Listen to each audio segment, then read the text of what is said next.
Mas o que é a precificação? Pessoal, quando as pessoas entram em contato comigo e falam assim, então, porque eu compro material, aí eu somo o material e faço vezes 3 ou vezes 4, coloco uma porcentagem. Eles chamam isso de markup, tá? O markup, ele vai muito além disso, ele tem uma conta que você tem que fazer para chegar no seu valor de markup, para então você jogar o seu lucro. Porém, esse tipo de precificação, ele é aconselhado, ele é feito para quem revende produto. Então, se eu sou um revendedor, trabalho com uma plataforma de e-commerce, eu compro produtos, eu tenho que eu tenho que verificar qual que é o meu valor ali, a minha taxa de markup em cima de cada produto e multiplicar pelo lucro, né? Acrescentar o lucro. Então, isso é quando eu tenho produto pronto, quando eu vou revender esse produto.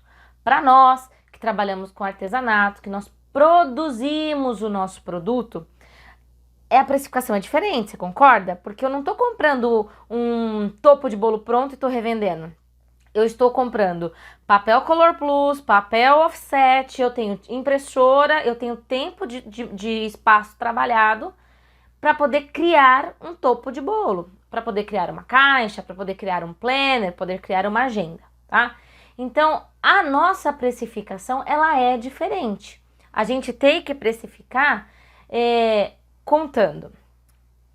Para vocês entenderem com calma. Quando a gente vai fazer a nossa precificação, primeiro eu tenho que entender qual que é o valor da minha hora. Quanto custa o meu espaço? Quanto custa meu espaço mesmo que eu não trabalhe, mesmo que eu não venda produto? Eu tenho um custo, certo? E quanto custa o meu espaço quando eu estiver fazendo 1 minuto de trabalho? Qual que é o valor do meu minuto? Qual que é o valor da minha hora, da minha meia hora, da minha hora? Eu tenho que saber esse valor. Quer um exemplo por que isso é importante? Eu tenho um cliente que ele cria várias exposições em papel, ele é especialista, ele é expert ali em low poly, que é aquela técnica do papel que faz tridimensional, né, o desenho tridimensional, e muitas vezes quando ele pega exposições muito grandes, ele acaba recorrendo aos meus serviços de cortar papéis, cortar folhas. Como é que eu calculo esse preço para ele? Eu sei exatamente quanto custa a hora do meu ateliê, independente dele estar em funcionamento ou não. Quanto custa a minha hora de trabalho? Eu sei o valor do meu minuto. Ele me passa o arquivo, eu pego esse arquivo, coloco na máquina e corto um arquivo. E aí eu cronometro, ó o trava-línguas, o tempo de corte. Esse tempo de corte eu jogo na planilha, ou no caso eu aqui uso um software, né? Um software de gestão e que tem a parte de precificação, que é uma mão na roda, que é o Calculart. Tem o link dele também para quem quiser conhecer mais, quem quiser valores dos planos, tudo tem o link lá na bio do Calculart. E a ideia também é que eu lance mais vídeos aqui sobre ele também, tá? E aí, ele vai me dar exatamente, olha, para você cortar 2 minutos, esses 2 minutos que você vai levar cortando um arquivo desse, vai sair para você R$3 e pouco. Isso no software, ele já me dá a hora de trabalho, ele já me dá o custo do material, o custo variável e o lucro. Que no caso lá no software eu determino que se eu não colocar porcentagem nenhuma, automaticamente ele já entra ali com 30% de lucro. Então, na hora que eu estou olhando o meu preço, eu tenho que saber exatamente qual que é o custo da minha mão de obra para aquele produto, qual que é o custo fixo daquele produto, qual que é o custo variável daquele produto e qual que é o lucro. O que é a mão de obra? O que é essa taxa de mão de obra aí que está lá embutido no preço? É a minha hora de processo de produção trabalhando. Então, quando a gente está ali fazendo um produto, pondo a mão na massa, a gente tem que saber o preço dessa mão de obra, eu tenho que determinar um salário dessa mão de obra, né? Então, eu analiso primeiro a minha parte física, eu como pessoa física, pego ali as minhas contas de casa, que eu divido com meu marido. Então, meu salário, um salário bom para mim, um salário que eu vá conseguir me manter, seria um valor, vamos aí por o salário da Joana, de R$3.500, tá? Isso, gente, a gente também tem que ser muito controlado na vida física, na pessoa física. Se eu não tenho renda fixa, se eu não trabalho com CLT, se eu trabalho por conta, Eu vou ter cartão de crédito? Não, não vou. Porque a gente perde o controle do cartão de crédito. Porque muitas vezes a gente gasta o que entra e gasta o limite do cartão. E aí depois você não tem como pagar e vai entrando em bola de neve, tá? Mas eu também não sou especialista em finanças, né? Bora lá. Então, eu sei qual que é os gastos da minha casa, né? Os meus gastos pessoais, quanto que eu preciso para gastar comigo, para ir num salão, quanto que eu preciso para gastar para pagar meu celular, quanto que eu preciso para pagar um acordo que eu tenho, quanto que eu preciso para dividir as contas de casa com meu marido. E aí eu determino aí o meu salário.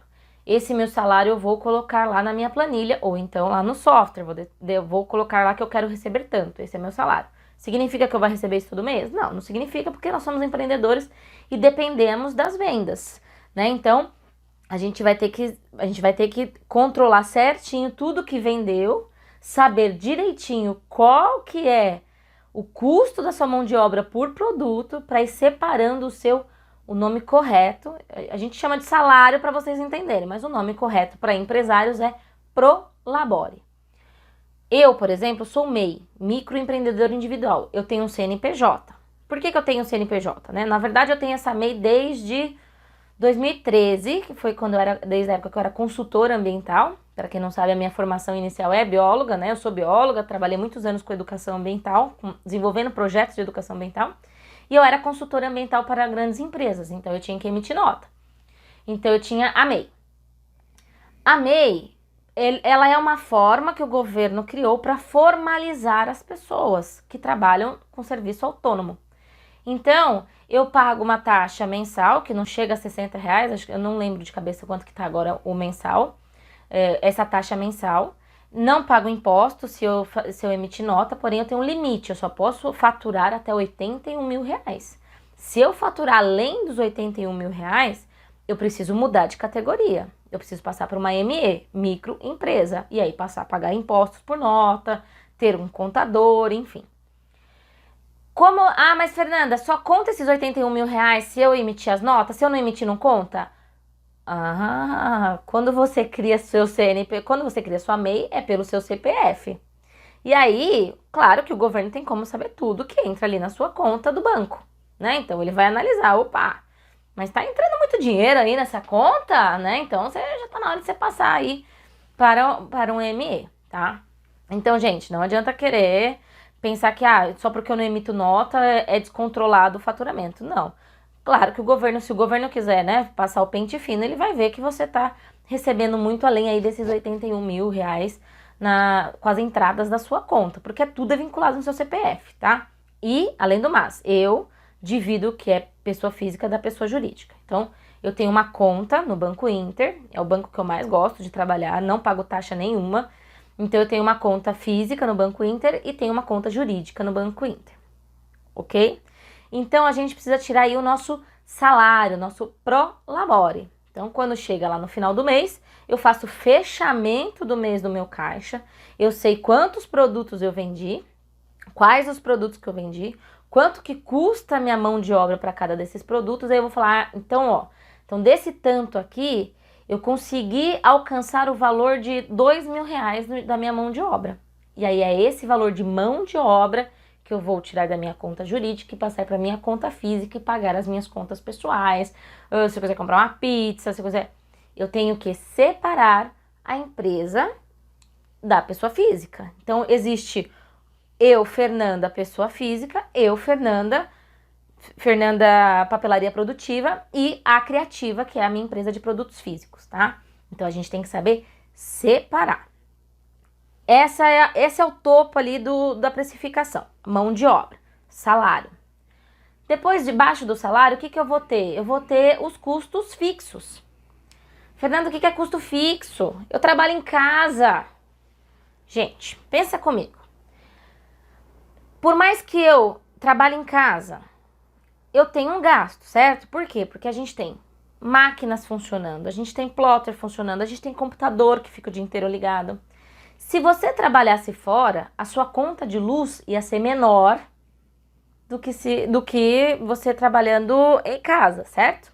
Então, você trabalha em casa, muitas vezes é o dobro do valor de que se você trabalhasse fora.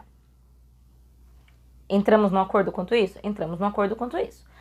Talvez a água, você não precisa contar, porque acho que a questão da água é um custo muito pouco. Óbvio que você não vai pôr gás, água, essas coisas. Mas a gente tem que pensar o seguinte: eu vou querer viver a vida inteira trabalhando dentro de casa, ou eu almejo crescimento e vou querer alugar um espaço? Eu sou assim, eu gosto de ter um espaço fora. Eu tive já uma sala comercial, só que aí a pandemia pegou firme e forte, eu não conseguia escola para as crianças, não tinha escola particular, não tinha escola municipal. Eu tinha muito pedido para fazer, mas eu não tinha quem cuidasse das crianças, né? E a gente não queria colocar alguém de fora por questão aí do Covid, que estava super em alta, devolvi a sala. Só que mesmo antes de devolver a sala, eu trabalhava em casa. E quando eu trabalhava em casa, eu já determinava um valor de aluguel. Esse valor de aluguel era o que eu ajudava a pagar o condomínio, a conta e o condomínio, que no caso aqui a água é inclusa no condomínio, a conta de luz e os gastos de internet, né? Então, eu tinha aquela porcentagem ali. Aqui era como se a conta de condomínio, de luz e de internet fosse dividido por 3. Por que 3? Eu, meu marido e minha empresa. Então, meu marido pagava uma parte, eu pagava outra do meu pessoal e a minha empresa pagava outra, tá? Ai, Fernanda, mas tem que ser tão seguidinho assim? Claro que a gente não vai ser tão 100% seguido assim, né? Então, às vezes, a gente vai preferir pagar com o dinheiro da empresa e ficar com o pessoal para gastar em outras coisas. Mas a gente tem que ter essa mentalidade de empresário. Trabalho em casa, mas sou uma empresa. Ó, vocês podem ver que agora eu estou uniformizada. Fazia muito tempo que eu queria parar para fazer o uniforme. Por quê? Porque se for para vestir a camisa de alguém, eu vou vestir a minha camisa, né? Quando você trabalha fora, muitas vezes você tem que trabalhar uniformizado. Você tem um padrão de roupa para usar. Você não pode entrar de qualquer... Você não pode ir de pijama, trabalhar de pijama. Onde já se viu trabalhar de pijama? Então, por que não fazer uma camisa da sua empresa para você, né? Para você trabalhar no seu dia a dia, para você gravar um vídeo. Às vezes você teve um, como é que fala? Um insight legal de um vídeo para fazer. Pô, você tá ali, você já tá pronta, tá ali arrumada com o uniforme e grava e vai estar divulgando a sua marca, tá? Então, a gente entrou aí nessa questão do salário. Salário pessoa física, salário, e acabei falando também da pessoa jurídica. O custo fixo, ele é exatamente essas contas que eu tenho que pagar independente de eu ter produto ou não. Porque se você não está trabalhando em casa e você está trabalhando numa sala comercial fora, se você não vender nada, você vai ter que pagar o aluguel, você vai ter que pagar a luz, você vai ter que pagar a água. Então você tem que ter este dinheiro numa reserva exatamente. O que é essa reserva? Uma reserva emergencial, é um dinheiro que você vai guardando ali da empresa sempre, porque quando acontecer algum problema, você tem essa reserva para bancar a situação, né? Pagar essa situação aí. O ideal é que você consiga fazer uma reserva aí de uns 6 meses. Isso eu digo para a vida e digo para a vida pessoal e digo para a vida empresarial, gente. Eu ainda não consegui chegar nesse feito, não. Estou caminhando para, tá? Mas são dicas valiosas, porque são super valiosas para mim, são valiosas para vocês também, tá? Então, o custo fixo nada mais é do que todas as contas que eu tenho que pagar, independente de eu vender ou não. Então, luz, uma taxa de aluguel, independente se você mora, se for casa alugada, mais ainda, se você paga aluguel, você tem que dividir por 3, você, seu marido e a sua empresa, ou você, sua mãe e a sua empresa, ou se vocês são mais pessoas morando na casa, divide pela quantidade de pessoas, mas a sua empresa também tem que entrar nessa divisão, porque você está gastando, você está utilizando espaço, você está depredando o espaço usando, você tá gastando energia, enfim, essas coisas, tá? Então, o custo fixo nada mais é tudo que eu tenho que pagar, independente de eu vender ou não. O custo fixo ele tem que ser também diluído aí no preço dos produtos. Também entra no custo fixo o software de gestão. Eu tenho o Calculart. Ele tem uma taxa mensal de, se eu não me engano, tá R$19 por mês, uma coisa assim. É que eu compro anual, ele vem divididinho. Coloco lá como custo fixo, porque eu pago, ele é a gestão da minha empresa, custo fixo. Se eu não vender, eu vou ter que pagar ele do mesmo jeito. Software, se você usa Photoshop, Adobe, você coloca também como custo fixo. Beleza? Fechamos custo fixo.